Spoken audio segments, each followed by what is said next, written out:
ദൈവത്തിന്റെ അതിപരിശുദ്ധമായ നാമം വാഴ്ത്തപ്പെടുമാറാകട്ടെ. നമുക്ക് ഒരു പ്രാവശ്യം കൂടി ദൈവത്തിന്റെ വചനത്തിന് മുമ്പാകെ നിൽക്കുവാൻ ദൈവം തന്ന വലിയ കൃപയോർത്ത് ദൈവത്തെ സ്തുതിക്കുന്നു. നമ്മൾ റോമർക്ക് എഴുതിയ ലേഖനമാണല്ലോ ചിന്തിച്ചുകൊണ്ടിരുന്നത്. റോമാലേഖനത്തിന്റെ 1-ാം അധ്യായം നമ്മൾ 18 മുതൽ അതിൻ്റെ 32 വരെയുള്ള വാക്യങ്ങളിൽ നമ്മൾ കാണുവാനായിട്ട് ഇടയായിത്തീർന്നത് അനീതി കൊണ്ട് സത്യത്തെ തടുക്കുന്ന മനുഷ്യരുടെ സകല അഭക്തിക്കുമെതിരെ ദൈവത്തിന്റെ കോപം സ്വർഗത്തിൽ നിന്ന് വെളിപ്പെടുന്നു എന്നുള്ള കാര്യമാണ്. ദൈവത്തെ മറന്ന്, ദൈവം ഉണ്ടെന്നുള്ള അറിവ് ഉണ്ടായിട്ടും ദൈവത്തെ മറന്നു കളഞ്ഞ് അനീതിയും അക്രമവും പാപങ്ങളും ചെയ്യുന്ന മനുഷ്യർക്കെതിരെ ദൈവത്തിന്റെ ന്യായവിധി സ്വർഗത്തിലുണ്ട്. ദൈവത്തിന്റെ ന്യായവിധി സ്വർഗത്തിൽ നിന്ന് വെളിപ്പെടുന്നു എന്ന് നമ്മൾ ചിന്തിക്കുവാനായിട്ട് ഇടയായിത്തീർന്നു. മനുഷ്യരിൽ ഒരു വിഭാഗം അങ്ങനെ പാപത്തിൽ ജീവിക്കുന്നവരാണ്. അവർക്ക് എതിരെ ദൈവത്തിന്റെ ന്യായവിധി ഉണ്ട് എന്നുള്ള കാര്യം അപ്പോസ്തലൻ ഓർമ്മിപ്പിക്കുകയാണ്. അതിനുശേഷം 2-ാം അധ്യായത്തിലേക്ക് വരുമ്പോൾ അപ്പോസ്തലൻ മനുഷ്യരുടെ പാപങ്ങളെ, മനുഷ്യരുടെ ഉള്ളിലെ ചിന്തകളെ കൂടുതൽ വ്യക്തമായി കാണുന്നതിന് വേണ്ടി തൻ്റെ ആ ലെൻസ് ഒന്നും കൂടി മൈക്രോസ്കോപ്പിലേക്ക് ഇടുകയാണ്. അല്ലെങ്കിൽ നമ്മളിപ്പോൾ ഒരു ഡോക്ടറിന്റെ അടുത്ത് പോയി പുറമെ ഒരു രോഗമൊന്നും ഇല്ല എന്ന് പറയുകയാണെങ്കിലും ഡോക്ടർ പറയും സ്കാൻ ചെയ്ത് നോക്കാം, അല്ലെ? എന്തിനാ? അകത്ത് നമ്മുടെ കണ്ണിന്റെ കാഴ്ചയാൽ കാണുന്ന അസുഖങ്ങളൊന്നും ഇല്ലെങ്കിലും നമ്മൾ അകത്ത് നോക്കാൻ നേരത്ത് അവിടെ അസുഖങ്ങളുണ്ടോ എന്ന് കാണുന്നതിന് വേണ്ടിയാണ്. അപ്പോൾ 2-ാം അധ്യായത്തിലേക്ക് വരുമ്പോൾ തുടർന്ന് നമ്മൾ വായിക്കുന്നത് അപ്പോസ്തലൻ മനുഷ്യരുടെ പാപത്തിന്റെ അവസ്ഥയെ കുറച്ചും കൂടി സൂക്ഷ്മമായിട്ട് നിരീക്ഷിച്ച് മനുഷ്യൻ പാപത്തിൽ തന്നെ പാപത്തിൽ കിടക്കുന്നവരാണ് എന്നുള്ള കാര്യത്തെ ഓർപ്പിക്കുകയാണ് ചെയ്യുന്നത്. നമുക്കതൊന്ന് വായിക്കാം. റോമർക്ക് എഴുതിയ ലേഖനം അതിന്റെ 2-ാം അധ്യായം അതിന്റെ 1 മുതൽ 16 വരെയുള്ള വാക്യങ്ങൾ. ബാക്കിയിലൊന്ന് അതുകൊണ്ട് വിധിക്കുന്ന ഏതു മനുഷ്യനുമായുള്ളവയെ അപ്പോസ്തലനായ പൗലോസ് ഇവിടെ പറയുന്ന ഒരു കൂട്ടര് എന്ന് പറയുന്നത് അവരെ ഒറ്റനോട്ടത്തിൽ പാപികളെന്ന് നമുക്ക് പറയുവാനായിട്ട് കഴിയുകയില്ല. അവരെ മാന്യതയോടെ ജീവിക്കുന്നവരാണ്. അവര് ഈ പറഞ്ഞ പോലെ നമ്മൾ 1-ാം അധ്യായത്തിൽ കണ്ടതുപോലെ ദൈവത്തെ തള്ളിക്കളഞ്ഞ് ആ അനീതിയും അക്രമത്തിനൊന്നും കൂട്ടു നിൽക്കുന്നവരല്ല. എന്നാൽ അവരെങ്ങനെയാണ്, അവർ പാപികളാണോ എന്ന് ചോദിക്കുമ്പോൾ അപ്പോസ്തലൻ പറയുന്ന കാര്യം, ആരാണ് ഈ കൂട്ടരെന്ന് പറയുന്നാൽ വിധിക്കുന്ന ഏത് മനുഷ്യനുമായുള്ളവയെ നിനക്ക് പ്രതിവാദം പറയുവാനില്ല. അന്യനെ വിധിക്കുന്നതിൽ നീ നിന്നെ തന്നെ കുറ്റം വിധിക്കുന്ന നീ അത് തന്നെ പ്രവർത്തിക്കുന്നുവല്ലോ. 2-ാം അധ്യായത്തിലേക്ക് അപ്പോസ്തലൻ വരുമ്പോൾ കൺസിഡർ ചെയ്യുന്ന ആളുകൾ എന്ന് പറയുന്നത് മറ്റുള്ളവരെ വിധിക്കുകയും എന്നാൽ അത് തന്നെ തൻ്റെ സ്വന്തം ജീവിതത്തിൽ ചെയ്യുകയും ചെയ്യുന്നവരെ പറ്റിയാണ്. ലോകത്തിലുള്ള ഏറ്റവും കൂടുതൽ ആളുകൾ ഈ ഒരു വിഭാഗത്തിൽ പെടുന്നവരാണ്. എന്ന് വെച്ച് കഴിഞ്ഞാൽ മറ്റുള്ളവരെ വിധിക്കുന്നവരാണ്. നമ്മൾ ഇത് കേട്ടപ്പോൾ നമ്മൾ ഇത് വേറെ ആരെങ്കിലും പറ്റിയാണ് പറയുന്നതെന്ന് നിങ്ങൾക്ക് തോന്നിയോ? നമ്മളെ പറ്റി തന്നെയാണ് പറയുന്നതെന്ന് തോന്നിക്കഴിഞ്ഞാൽ നമുക്ക് പ്രതീക്ഷയുണ്ട്. ഒരുപക്ഷെ നമ്മൾ ആ വിഭാഗത്തിൽ തന്നെ പെടുന്നവരാണ്. ദൈവത്തിന്റെ കൃപയാലാണ് നമ്മൾ രക്ഷപ്പെട്ടത് എന്നുള്ള ഒരു സത്യം നമ്മളിലേക്ക് ഉണ്ട് എന്നുള്ളതാണ്. എന്നാൽ ഇത് നിങ്ങൾ തോന്നുന്നത് മറ്റൊരാളെ പറ്റിയാണ് എന്ന് നമ്മൾ ഹൃദയത്തിൽ പറയുകയാണെങ്കിൽ നമ്മൾ എന്ത് ചെയ്യുന്നവരാണ്? മറ്റുള്ളവരെ വിധിക്കുന്നവരാണ്. നമ്മളും ഓട്ടോമാറ്റിക്കായിട്ട് ആ ഒരു വിഭാഗത്തിലേക്ക് തന്നെ വരുവാനായിട്ട് ഇടയായിത്തീരും. അപ്പോൾ മറ്റുള്ളവരെ വിധിക്കുക എന്ന് പറഞ്ഞു കഴിഞ്ഞാൽ അതിൻ്റെ ആദ്യത്തെ ഒരു കോണ്ടെക്സ്റ്റ് നമുക്ക് നോക്കാം. ബൈബിളിൽ നമ്മുടെ സഹോദരന്മാരെ വിധിക്കരുത്, അല്ലെങ്കിൽ കർത്താവ് പറയുന്നുണ്ട് നിങ്ങൾ വിധിക്കുന്ന വിധിയാൽ നിങ്ങൾക്കും വിധി കിട്ടും, നിങ്ങൾ അളന്നു കൊടുക്കുന്ന അളവിനാൽ നിങ്ങൾക്കും അളന്ന് കിട്ടുവാനായിട്ട് ഇടയായിത്തീരും. അതുകൊണ്ട് സഹോദരന്മാരെ വിധിക്കരുത് എന്ന് നമ്മൾ പറയുന്നുണ്ട്. യാക്കോബിന്റെ ലേഖനത്തിൽ നമുക്ക് ആ വാക്യം ഒന്ന് വായിച്ചിട്ട് നമുക്ക് ഇങ്ങോട്ട് വരാം. യാക്കോബിന്റെ ലേഖനം 4-ാം അധ്യായം അതിന്റെ 11-12 ഒന്ന് വായിക്കാം. ഇവിടെ അപ്പോസ്തലൻ വളരെ ശക്തമായിട്ട് തന്നെ പറയുന്നുണ്ട്, സഹോദരന്മാരെ ദുഷിക്കുകയും വിധിക്കുകയും ചെയ്യരുത്. നിങ്ങൾ വിധിക്കുന്നുവെങ്കിൽ നിങ്ങൾ ആ പ്രമാണത്തെ അനുസരിക്കുന്നവരല്ല. നിങ്ങളെ ദൈവം വിളിച്ചിരിക്കുന്നത് പ്രമാണത്തെ അനുസരിക്കുവാൻ വേണ്ടിയാണ്. വിധിക്കുന്ന ഒരാളേ ഉള്ളൂ. ആരാണ് അത്? ന്യായപ്രമാണം തന്നിരിക്കുന്ന ന്യായപ്രമാണത്തിന്റെ ന്യായാധിപതിയായ കർത്താവായ ദൈവമാണ്.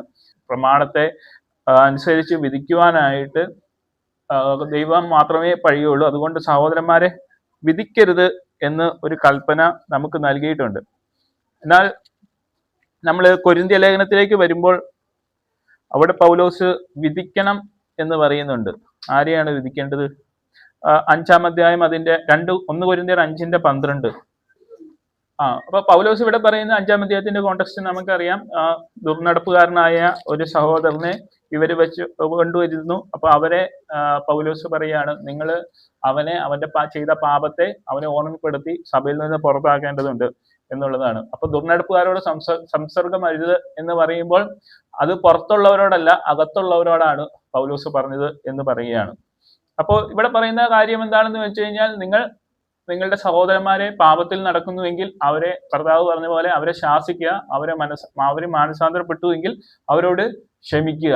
അത് നമ്മുടെ ഉത്തരവാദിത്തമാണ്. സഹോദരന്മാരെന്നുള്ള രീതിയിൽ, കർത്താവിന്റെ മക്കൾ എന്നുള്ള രീതിയിൽ, കർത്താവിന്റെ സഭയിൽ ഒരപ്പത്തിന്റെ അംശികൾ എന്നുള്ള രീതിയിൽ അവരുടെ പാപങ്ങളെ വിധിക്കുകയും അവരുടെ പാപങ്ങളെ പാപമാണെന്ന് പറഞ്ഞ് മനസ്സിലാക്കുവാനും സ്നേഹത്തിൽ അവരെ തിരുത്തുവാനും അങ്ങനെയുള്ള ഒരു ശുശ്രൂഷ നമുക്ക് എല്ലാവർക്കും ദൈവം നൽകിയിട്ടുണ്ട്. ചെയ്യേണ്ടതായിട്ട് ഉത്തരവാദിത്വം നമുക്ക് ദൈവം നൽകിയിട്ടുണ്ട്. എന്നാൽ വിധിക്കുക എന്ന് പറയുന്നത്, സഹോദരന്മാരെ വിധിക്കരുത് എന്നും നമുക്ക് ദൈവം കൽപ്പന നൽകിയിട്ടുണ്ട്. അത് എന്താണെന്ന് വിവേചിക്കറിയാനുള്ള ബോധ്യം നമുക്ക് എല്ലാവർക്കും ഉണ്ടെന്ന് തന്നെയാണ് നമ്മൾ മനസ്സിലാക്കുന്നത്. അല്ലെങ്കിൽ ഒരാളെ നമ്മൾ കാഴ്ചയാൽ വിധിക്കുന്നതല്ല, വിധിക്കുവാനായിട്ടുള്ള അധികാരം ദൈവം നമുക്ക് നൽകിയിട്ടില്ല. എന്നാൽ അവർ ചെയ്യുന്ന പാപങ്ങളെ നമ്മൾ അറിയുന്നുവെങ്കിൽ അതിനെ ശാസിക്കുവാനുമുള്ള ഒരു ഉത്തരവാദിത്തം ദൈവം നമുക്ക് നൽകിയിട്ടുണ്ട്. ഇനി നമുക്ക് റോമർക്ക് ലേഖനം 2-ാം അധ്യായത്തിലേക്ക് തന്നെ വരാം. ഇവിടെ അപ്പോസ്തലൻ നോക്കുന്നത് കർത്താവിനെ അറിഞ്ഞിട്ടില്ലാത്ത മനുഷ്യരായ പാപികളായിട്ടുള്ള മനുഷ്യരുടെ അവസ്ഥയെ പറ്റിയാണ്. അവര് നന്നായി ജീവിക്കുന്നവരാണ്. അവരോട് സ്വർഗത്തിൽ പോകുമോ എന്ന് ചോദിച്ചു കഴിഞ്ഞാൽ അവർ പറയുക എന്താണെന്ന് ചോദിച്ചു കഴിഞ്ഞാൽ, ഞാൻ നല്ല മനുഷ്യനാണ്, ഞാൻ സ്വർഗത്തിൽ പോകാൻ തന്നെയാണ് ഇരിക്കുന്നത്, എൻ്റെ കയ്യിൽ തെറ്റുണ്ടെങ്കിലും എനിക്ക് അതോടൊപ്പം തന്നെ ഞാൻ പുണ്യപ്രവർത്തികളും ചെയ്യുന്ന മനുഷ്യനാണ്, ഞാൻ സൽപ്രവർത്തികൾ ചെയ്യുന്ന മനുഷ്യനാണ്, അതുകൊണ്ട് എന്താണ്, എന്നെ ദൈവം സ്വർഗത്തിലേക്ക് കൊണ്ടുപോകും എന്നുള്ള ഒരു ആത്മവിശ്വാസത്തോടെ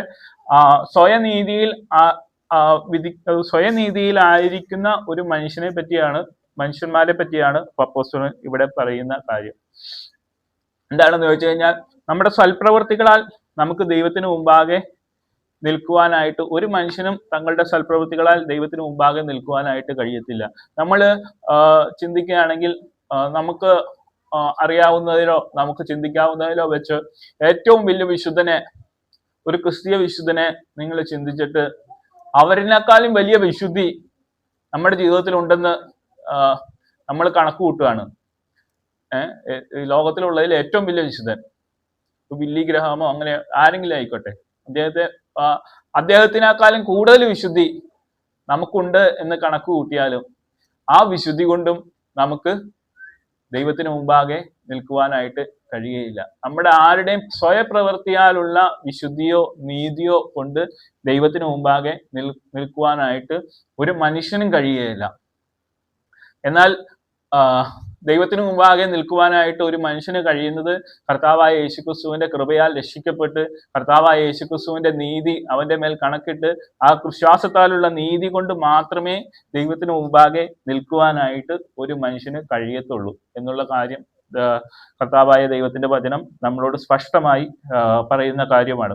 അതുകൊണ്ട് തന്നെ ഒരു മനുഷ്യൻ വിധിക്കുകയാണ്. ഒരു മനുഷ്യൻ മറ്റുള്ളവരെ നോക്കി വിധിക്കുന്നത്. എന്തുകൊണ്ടാണ് വിധിക്കുന്നത്? അവൻ സ്വയം നീതി അവനുണ്ട് എന്ന് കരുതുന്നത് കൊണ്ടാണ് അവൻ മറ്റുള്ളവരെ വിധിക്കുവാനായിട്ട് നിൽക്കുന്നത്. എനിക്ക് ഈ പറഞ്ഞ പോലെ നീതി ഉണ്ട്, താൻ മനസ്സിലാക്കാത്തത് കൊണ്ടാണ്, തൻ്റെ ജീവിതത്തിലെ പാപത്തെ മനസ്സിലാക്കാത്തത് കൊണ്ടാണ് അവൻ എന്ത് ചെയ്യുന്നത്? മറ്റുള്ളവരെ വിധിക്കുവാനായിട്ട് നിൽക്കുന്നത്. അതാണ് അവൻ തന്നെ ഈ കാര്യങ്ങളൊക്കെ ചെയ്യുന്ന ഒരു മനുഷ്യനാണ്. എന്നാൽ അവൻ മറ്റുള്ളവരെ വിധിക്കുകയാണ്. അവൻ മറ്റുള്ളവരെ നോക്കി പറയുകയാണ്, നീ ചെയ്തത് ശരിയായില്ല, നീ ചെയ്യുന്നത് ശരിയല്ല എന്ന് മറ്റുള്ളവനെ കുറ്റം വിധിക്കുന്നു. അവനൊരു പക്ഷെ പറഞ്ഞില്ലായിരിക്കാം, പക്ഷെ മനസ്സിലായാലും അവനെ മറ്റുള്ളവനെ കുറ്റം വിധിക്കുന്നു. എന്നിട്ട് തന്റെ സ്വന്തം നീതിയിലേക്ക് അല്ലെങ്കിൽ തന്റെ സ്വന്തം പ്രവൃത്തിയിലേക്ക്, തന്റെ സ്വന്തം ഉള്ളത്തിലേക്ക് അവൻ തിരിഞ്ഞു നോക്കുവാനായിട്ട് അവൻ മെനക്കെടുന്നില്ല. എന്നിട്ട് അവൻ പറയാണ്, ഞാൻ നീതിമാനാണ്, എന്നാൽ നീ ചെയ്തത് തെറ്റാണ് എന്ന് അവനെ മറ്റുള്ളവരെ കുറ്റം വിധിക്കുകയാണ്. എന്നാൽ ദൈവം പറയാണ്, ആ വക പ്രവർത്തിക്കുന്നവരുടെ മേലും ദൈവത്തിന്റെ നീതി വിധി സത്യാനുസരണമായിരിക്കുന്നു എന്ന് നാം അറിയുന്നു. ആ വക പ്രവർത്തിക്കുന്നവരെ വിധിക്കുകയും അത് തന്നെ പ്രവർത്തിക്കുകയും ചെയ്യുന്ന മനുഷ്യ, നീ ദൈവത്തിന്റെ വിധിയിൽ നിന്ന് തെറ്റി ഒഴിയും എന്ന് നനയ്ക്കുന്നുവോ? അപ്പോൾ നമ്മൾ ആദ്യം കണ്ടു, ഒന്നാം അധ്യായത്തിൽ കണ്ടത്, അനീതി കൊണ്ട് സത്യത്തെ തടുക്കുന്ന മനുഷ്യരുടെ സകല ഭക്തിക്ക് അനീതിക്കും എതിരെ ദൈവത്തിന്റെ കോപം സ്വർഗത്തിൽ നിന്ന് വെളിപ്പെടുന്നു. അതേ കോപം തന്നെ, അവരെ, ആ പാപികളായ മനുഷ്യരെ ദഹിപ്പിച്ചു കളയുന്ന ദൈവത്തിന്റെ ന്യായവിധിയുടെ അതേ ശക്തി തന്നെ ഈ സ്വയനീതിക്കാരനായ മനുഷ്യൻ, മറ്റുള്ളവരെ വിധിക്കുന്ന മനുഷ്യൻ, എന്നാൽ അത് തന്നെ ആ പാപങ്ങളെ തന്നെ ചെയ്യുന്ന ആ മനുഷ്യന്റെ നേരെയും ദൈവത്തിന്റെ നീതിയുള്ള വിധി പുറപ്പെടുന്നു എന്നുള്ളതാണ്. കാരണം എന്താണെന്ന് ചോദിച്ചു കഴിഞ്ഞാൽ, മറ്റുള്ളവരെ വിധിക്കുകയും മറ്റുള്ളവരെ ഉപദേശിക്കുകയും മറ്റുള്ളവരോട് പ്രസംഗിക്കുകയും മറ്റുള്ളവരെ ഉപദേശിക്കുകയോ ഒന്നും ചെയ്യുന്നതല്ല ദൈവത്തിന്റെ സന്നിധിയിൽ നീതി എന്ന് പറയുന്നത്. ദൈവത്തിന്റെ സന്നിധിയിൽ നീതി എന്ന് പറയുന്നത് എന്താണ്? ദൈവത്തിന്റെ പ്രവൃത്തികളെ, ദൈവത്തിന്റെ കൽപ്പനകളെ അനുസരിക്കുന്നതാണ്. ദൈവത്തിന്റെ കൽപ്പനകളെ അനുസരിക്കുകയും ദൈവത്തിന്റെ വചനങ്ങളെ അനുസരിക്കുകയും പാപം ചെയ്യാതിരിക്കുകയും ദൈവഭക്തിയോടെ നടക്കുകയും ദോഷങ്ങളെ വിട്ടകലുകയും ചെയ്യുന്നതാണ് ദൈവത്തിന് മുമ്പാകെ നീതിയായിട്ടുള്ള കാര്യം. മറ്റുള്ളവരെ വിധിച്ചു കഴിഞ്ഞാൽ നമുക്ക് ദൈവത്തിന്റെ നീതി ഉണ്ടാകുകയില്ല. മറ്റുള്ളവരോട് പ്രസംഗിച്ചു കഴിഞ്ഞാൽ നമുക്ക് ദൈവത്തിന്റെ നീതി ഉണ്ടാകുകയില്ല. ദൈവത്തിന് മുമ്പാകെ പാപി തന്നെയായിരിക്കും. നമ്മൾ ചെയ്യുന്ന പാപങ്ങൾ ദൈവത്തിന് മുമ്പാകെ എപ്പോഴും പാപങ്ങൾ തന്നെയായിരിക്കും. നമ്മൾ നമ്മുടെ ഉള്ളിലേക്ക് നോക്കി നമ്മൾ ആ പാപങ്ങളെ ന്യായീകരിച്ചാലും ദൈവത്തിന് മുമ്പാകെ ദൈവത്തിന്റെ വിധി എന്ന് പറയുന്നത് സത്യാനുസൃതമായിരിക്കും എന്നുള്ളതാണ്. ആ ദൈവത്തിന്റെ ദൈവം ഒരു പാപിയെ കുറ്റം വിധിക്കുന്നതാണ്. ആ ദൈവത്തിന്റെ വിധിയിൽ നിന്ന് ഒരു മനുഷ്യനും തെറ്റി ഒഴിവാൻ പറ്റുന്നതല്ല. നമ്മൾ നമ്മളെ തന്നെ പലപ്പോഴും വിധിക്കുന്നത്, നമ്മൾ ഒരു കോർട്ടിന്റെ മുമ്പിൽ നമ്മളാണ് ന്യായാധിപതി എങ്കിൽ നമ്മൾ എങ്ങനെയായിരിക്കും? നമ്മളോട് പലപ്പോഴും ദയയുള്ളവരായിരിക്കും. നമ്മൾ പല എക്സ്ക്യൂസുകൾ പറഞ്ഞ് നമ്മുടെ പ്രവൃത്തികളെ ന്യായീകരിക്കുന്നവരാണ്. എന്നാൽ നമ്മൾ നമ്മുടെ പ്രശ്നങ്ങളെ, നമ്മുടെ പാപങ്ങളെ നമ്മൾ ദൈവത്തിന് മുമ്പാകെ ദൈവത്തിന്റെ കണ്ണാടി വെച്ചാണ് നോക്കേണ്ടത്. അപ്പോൾ നമ്മുടെ പാപങ്ങളെ നമുക്ക് തിരിച്ചറിയുവാനായിട്ട് കഴിയും. അങ്ങനെ കഴിയുമ്പോൾ എല്ലാ മനുഷ്യരും ദൈവത്തിന് മുമ്പാകെ പാപികളായി തീരും എന്നുള്ളതാണ്. ഈ മനുഷ്യന്റെ ഒരു കാര്യം, സ്വയനീതിയിൽ അഭിരമിക്കുന്ന ഒരു മനുഷ്യൻ, അവന്റെ ദൈവത്തിന്റെ ദയ നിന്നെ മാനസാന്തരത്തിലേക്ക് നടത്തുന്നു എന്നറിയാതെ നീ അവന്റെ ദയ, ക്ഷമ, ദീർഘശാന്തി എന്നിവയുടെ ഐശ്വര്യം നിരസിക്കുന്നുവോ? എന്നാൽ നിന്റെ കാഠിന്യത്താലും അനുതാപമുള്ള ഹൃദയത്താലും നീ ദൈവത്തിന്റെ നീതിയുള്ള വിധി വെളിപ്പെടുന്ന കോപ ദിവസത്തേക്ക് നിനക്ക് തന്നെ കോപം ചതരിച്ചു വെക്കുന്നു. അവൻ ഓരോരുത്തരും അവനവന്റെ പ്രവൃത്തിക്ക് തക്ക പ്രതികാരം ചെയ്യും.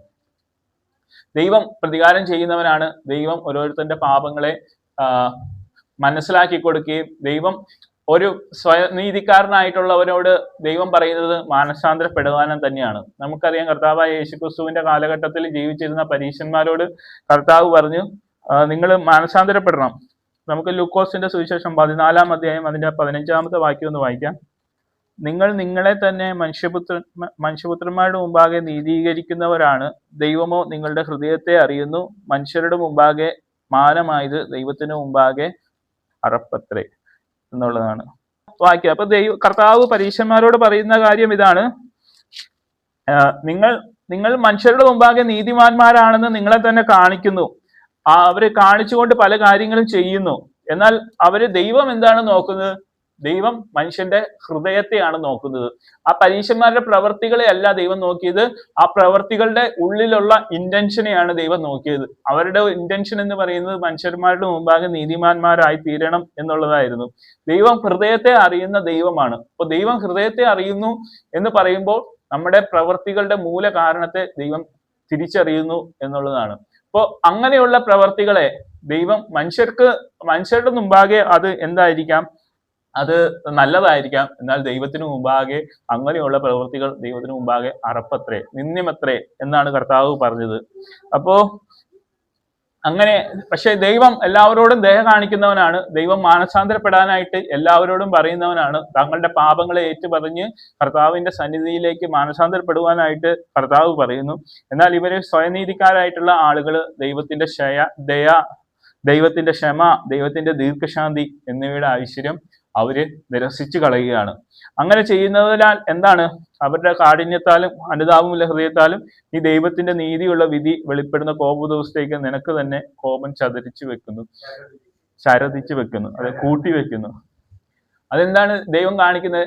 ദൈവം കൃപ കാണിക്കുന്നു. ദൈവം ദീർഘക്ഷമയുള്ളവനാണ്. ദൈവം മാനസാന്തരപ്പെടാനായിട്ട് ഓരോ ദിവസവും അവർ കൊടുക്കുന്നു. എന്നാൽ ദൈവത്തിന്റെ ദയ എന്ന് പറയുന്നത്, ദൈവത്തിന്റെ ദീർഘക്ഷമ എന്ന് പറയുന്നത് അതിന് ഒരു അന്ത്യമുണ്ട്.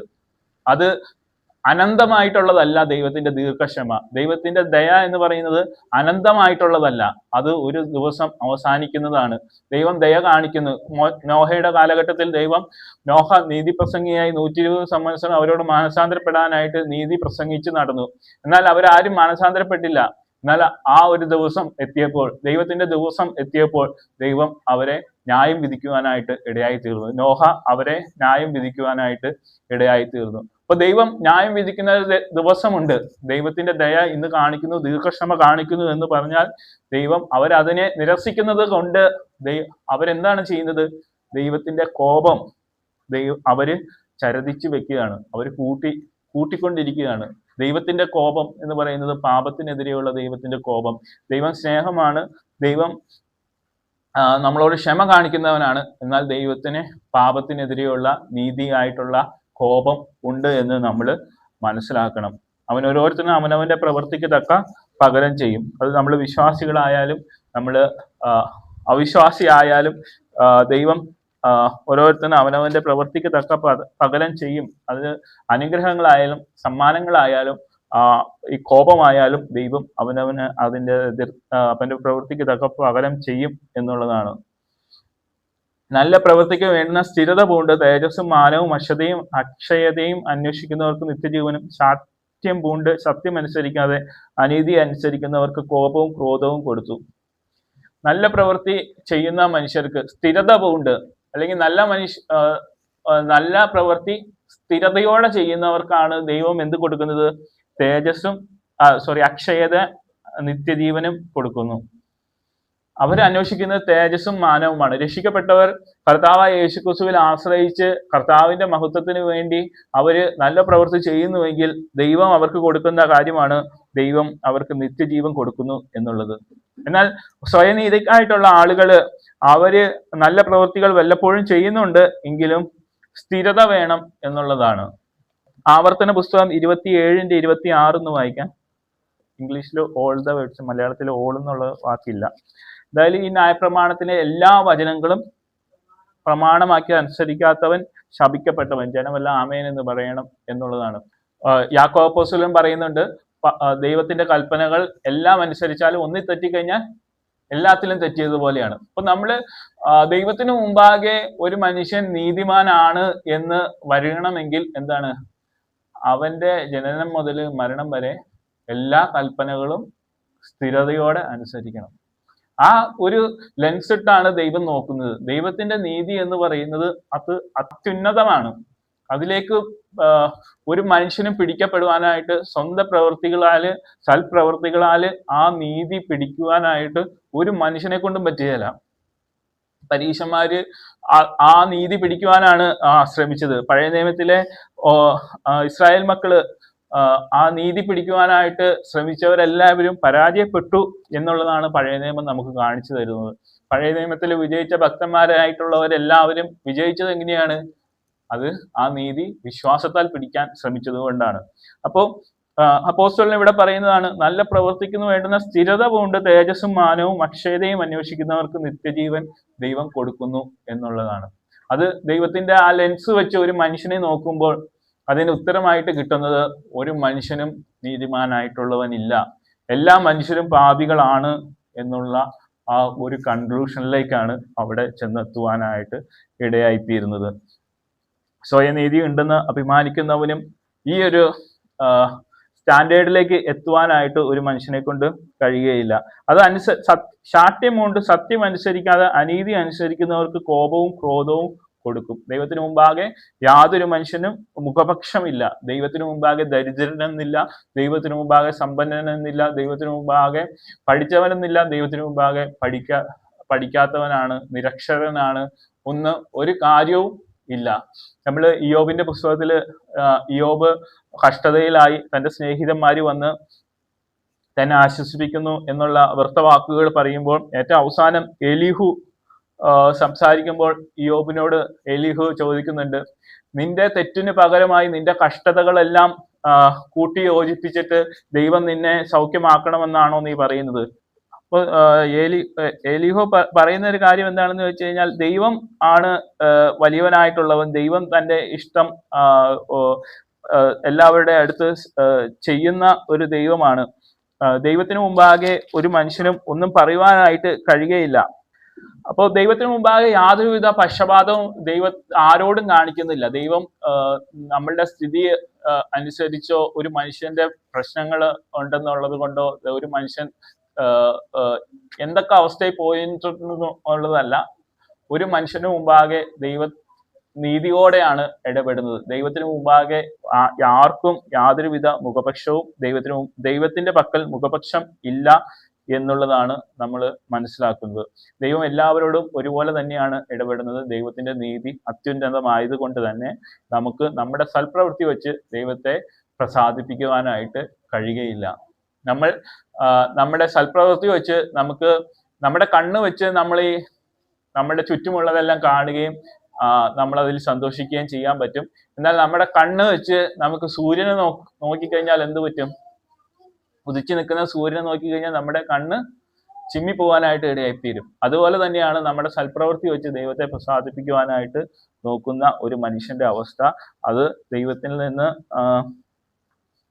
കോപവും ക്രോധവും മാത്രം കൊടുക്കുന്ന ഒരവസ്ഥ മാത്രമേ ഉണ്ടാകുകയുള്ളൂ. എന്നാൽ നല്ല പ്രവൃത്തി ചെയ്യുന്നവർക്ക് ദൈവം അക്ഷയതയും കൊടുക്കുന്ന ദൈവമാണ്. നല്ല പ്രവൃത്തി എന്ന് പറയുന്നത് കർത്താവിൽ വിശ്വസിക്കുക എന്നുള്ളതാണ്. അടുത്തതിലേക്ക് വരുമ്പോൾ, ന്യായപ്രമാണം ഇല്ലാതെ പാപം ചെയ്തവരൊക്കെയും ന്യായപ്രമാണം കൂടാതെ നശിച്ചു പോകും. ന്യായപ്രമാണം ഉണ്ടായിട്ട് പാപം ചെയ്തവരൊക്കെയും ന്യായപ്രമാണത്താൽ വിധിക്കപ്പെടും. ന്യായപ്രമാണം കേൾക്കുന്നവരല്ല ദൈവസന്നിധിയിൽ നീതിമാന്മാർ, ന്യായപ്രമാണം ആചരിക്കുന്നവരത്രേ നീതീകരിക്കപ്പെടുന്നത്. ന്യായപ്രമാണം ഇല്ലാതെ ജാതികൾ ന്യായപ്രമാണത്തിലുള്ളത് സ്വഭാവത്താൽ ചെയ്യുമ്പോൾ ന്യായപ്രമാണം ഇല്ലാതെ അവർ തങ്ങൾക്ക് തന്നെ ഒരു ന്യായപ്രമാണം ആകുന്നു. അവരുടെ മനസാക്ഷി കൂടെ സാക്ഷ്യം പറഞ്ഞും അവരുടെ വിചാരങ്ങൾ തമ്മിൽ കുറ്റം ചുമത്തുകയോ പ്രതിപാദിക്കുകയോ ചെയ്തുകൊണ്ട് അവർ ന്യായപ്രമാണത്തിന്റെ പ്രവൃത്തി തങ്ങളുടെ ഹൃദയത്തിൽ എഴുതിയിരിക്കുന്നതായി കാണിക്കുന്നു. നമ്മൾ പലപ്പോഴും ചോദിക്കുന്ന ഒരു ചോദ്യമാണ്, ആഫ്രിക്കയിലുള്ള ഒരു കർത്താവിന്റെ വചനം യേശുക്രിസ്തുവിനെ പറ്റി ഒരിക്കലും കേട്ടിട്ടില്ലാത്ത ഒരു മനുഷ്യൻ മരിച്ചുപോയി ദൈവത്തിന് മുമ്പാകെ നിൽക്കുമ്പോൾ അവൻ സ്വർഗത്തിൽ പോവുമോ നരകത്തിൽ പോവുമോ എന്നുള്ളത്. ഇവിടെ അപ്പോസ്തലൻ അവൻ പറയുന്ന ഒരു കാര്യമാണ്, അവൻ പാപം ചെയ്തിട്ടില്ല എങ്കിൽ ദൈവത്തിന് മുമ്പാകെ നിൽക്കുവാനായിട്ട് പറ്റും. എന്നാൽ അവൻ പാപം ചെയ്തിട്ടുണ്ടെങ്കിൽ, ന്യായപ്രമാണം ഇല്ലാതെ പാപം ചെയ്തിട്ടുണ്ടെങ്കിൽ അവന്റെ മനസാക്ഷി അവനെ കുറ്റം പറഞ്ഞും പ്രതിപാദിച്ചും കൊണ്ട് മനസാക്ഷി അവനെ അത് തെറ്റാണെന്നും പറഞ്ഞു കൊടുക്കും, നീ ചെയ്യുന്നത് ശരിയാണെന്നും പറഞ്ഞു കൊടുക്കും. അതിനനുസരിച്ച് അവൻ ചെയ്തതനുസരിച്ച് അവന് വിധി ഉണ്ടാകും, ശരിയായിട്ടുള്ള ന്യായവിധി ഉണ്ടാകും. അതിനർത്ഥം എന്താണ്? ഒരു മനുഷ്യനും അവന്റെ പ്രവൃത്തി വെച്ച് നീതിമാനാകാൻ പറ്റുകയില്ല. ദൈവത്തെ അറിഞ്ഞിട്ടുണ്ടോ, യേശുക്രിസ്തുവിനെ അറിഞ്ഞിട്ടുണ്ടോ ഇല്ലയോ എന്നുള്ളതല്ല ചോദ്യം, അവന്റെ പ്രവൃത്തി നീതി ഉള്ളതാണോ അല്ലയോ എന്നുള്ളതാണ്. അവന്റെ അന്തരംഗത്തിൽ പാപമുണ്ടോ ഇല്ലയോ എന്നുള്ളതാണ്. അപ്പോൾ അതിന് ഉത്തരമാണ്. ഇപ്പൊ യഹൂദന്മാർക്ക് ദൈവം ന്യായപ്രമാണം കൊടുത്തു, എന്നാൽ എന്ത് ചെയ്തു? അവര് ന്യായപ്രമാണം കേട്ടു, അവര് ന്യായപ്രമാണം ഉപദേശിച്ചു, ന്യായപ്രമാണം പറഞ്ഞു കൊടുത്തു എന്നുള്ളത് കൊണ്ടൊന്നും അവര് ദൈവസന്നിധി നീതിമാന്മാരാകുന്നില്ല. ന്യായപ്രമാണം ആചരിക്കുന്നവരത്രേ ദൈവസന്നിധി നീതിമാന്മാർ. ഇപ്പൊ ഉദാഹരണത്തിന് ഇയോബിന്റെ കേസ് തന്നെ എടുക്കുക. ഇയോബ് അബ്രഹാമിന് സമകാലികനായിരുന്നു. അബ്രഹാം ആ സമയത്ത് ദൈവത്തിന്റെ ന്യായപ്രമാണം വന്നിട്ടില്ല, ന്യായപ്രമാണം എഴുതപ്പെട്ടിട്ടില്ല. മോശയിലൂടെയാണ് ദൈവത്തിന്റെ ന്യായപ്രമാണം കൊടുത്തത്. എന്നാൽ ഇയോബിനെ പറ്റി ദൈവം പറയുന്നത്, അവൻ ദോഷം വിട്ടകലുന്നതാണ്, നിഷ്കളങ്കനാണ്, നേരുള്ളവനാണ്, അവനെ പോലെ ഭൂമിയിൽ വേറെ ആരുമില്ല. അവന് ജാതീയനായ ഇയോബ് ആ ന്യായപ്രമാണത്തിലുള്ളതെല്ലാം അവൻ എന്ത് ചെയ്യാണ്? അനുസരിക്കുകയാണ്.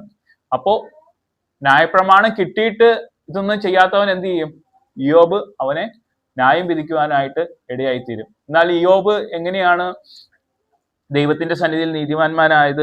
നമുക്ക് ഇയോബിന്റെ പുസ്തകം അതിന്റെ 19-ാം അധ്യായം 21 മുതൽ 29 വരെയുള്ള വാക്യം ഒന്ന് വായിക്കാം. ഇവിടെ ഇയോബ് കഷ്ടത്തിലായി. ഇയോബിന്റെ കൂട്ടുകാര് ഇയോബിന്റെ അടുക്കലേക്ക് വന്നു. അപ്പൊ ഇയോബിനെ അവര് പറഞ്ഞ് മനസ്സിലാക്കാനായിട്ട് ശ്രമിച്ചത്, നീ പാപം ചെയ്തു, നീ ദൈവത്തിന് വിരുദ്ധമായിട്ട് പല പ്രശ്നങ്ങളിലൂടെ കടന്നുപോയി, അതുകൊണ്ടാണ് ദൈവം നിന്നെ ശിക്ഷിച്ചതാണ്. ദൈവത്തിന് അപ്പൊ ഇയോബ് അവരോട് പറയുന്നു, ഇല്ല, ഞാൻ നീതിമാനാണ്, ഞാൻ ദൈവത്തിന്റെ ഇഷ്ടമാണ് പ്രവർത്തിച്ചു കൊണ്ടിരുന്നത്, ഞാൻ ദൈവത്തിന്റെ കൽപ്പനകൾ അനുസരിച്ചിട്ടുണ്ട്, ഞാൻ പാപം ചെയ്തിട്ടില്ല. ഞാൻ പാപം ചെയ്തിട്ടുണ്ടെങ്കിൽ ദൈവം എന്നെ ശിക്ഷിച്ചിട്ടുണ്ട്. ഞാൻ ഈ പറയുന്ന ഈ കഷ്ടത അനുഭവിക്കുന്നതിന് വേണ്ടി തക്ക ഒരു കാരണവും ഞാൻ എൻ്റെ ജീവിതത്തിൽ കാണുന്നില്ല എന്ന് ഇയോബ് അവരോട് പറയുന്നു.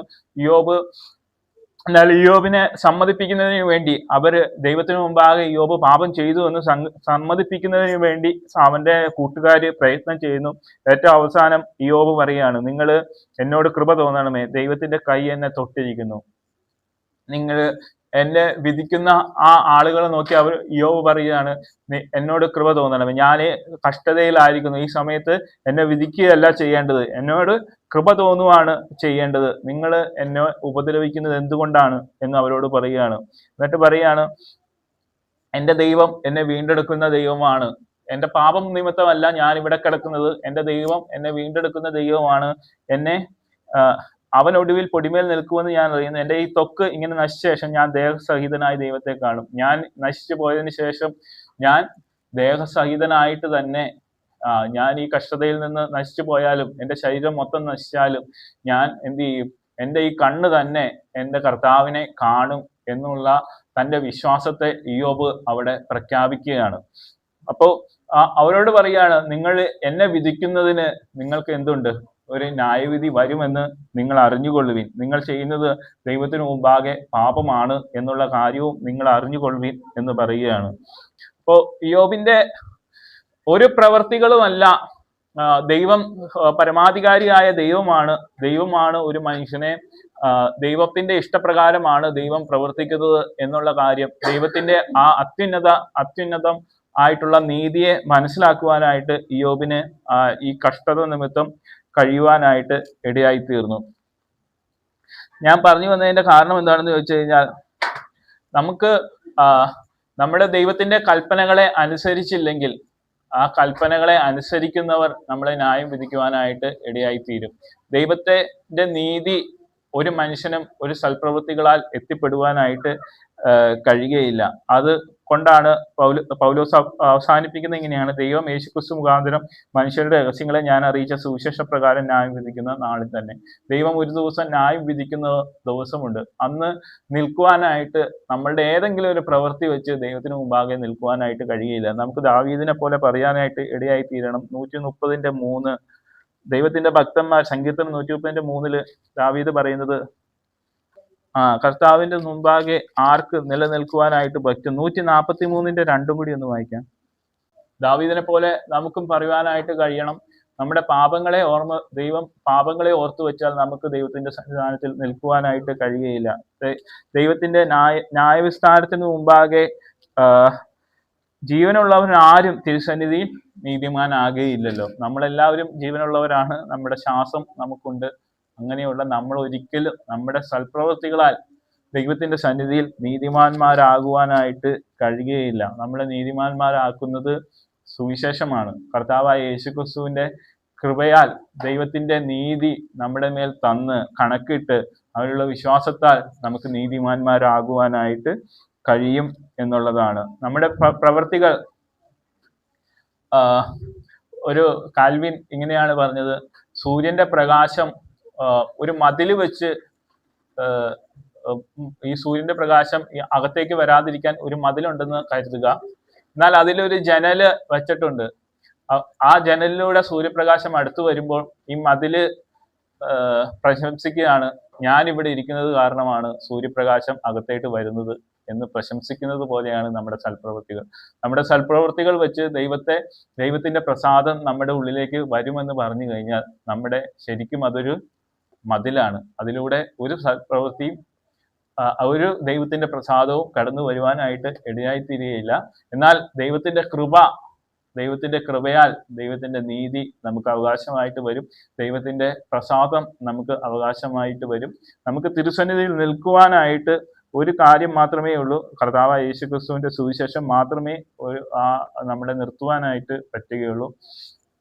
അപ്പോസ്തലൻ ഇവിടെ പറഞ്ഞു വരുന്ന കാര്യം ആദ്യം 1-ാം അധ്യായത്തിൽ നമ്മൾ കണ്ടു.